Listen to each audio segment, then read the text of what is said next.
Jina langu ni Mei Simba, ni afisa wa kituo cha urithi wa ukombozi wa bara la Afrika, na kwa msimu huu wa 49 wa Sabasaba tupo katika kijiji cha Wizara ya Habari, Utamaduni, Sanaa na Michezo. Kituo kipo katika maonyesho ya Sabasaba kwa lengo la kutoa elimu kwa jamii, hususan vijana, kwa ajili ya kutoa elimu ya ukombozi wa bara la Afrika, kwa namna ambavyo nchi yetu ilisaidia nchi za kusini kupata uhuru. Pamoja na kutoa elimu hii ya ukombozi wa bara la Afrika, lakini ni fursa pia ya kuendelea kuwajengea uwezo vijana katika zile tunu ambazo tuliachiwa na wasisi wetu, ambazo ni kudumisha uzalendo, amani, umoja na mshikamano wa kikanda.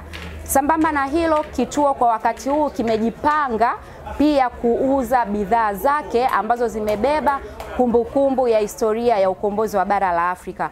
Tunawakaribisha watu wote waweze kutembelea banda la wizara, ambapo watakutana na kituo cha ukombozi wa bara la Afrika. Tumejiandaa, tuna mambo mengi ambayo tunataka kuonyesha wananchi, tuwarudishe katika historia yao, tulikotoka, tuko wapi na tunaelekea wapi. Tunawakaribisha sana, karibuni.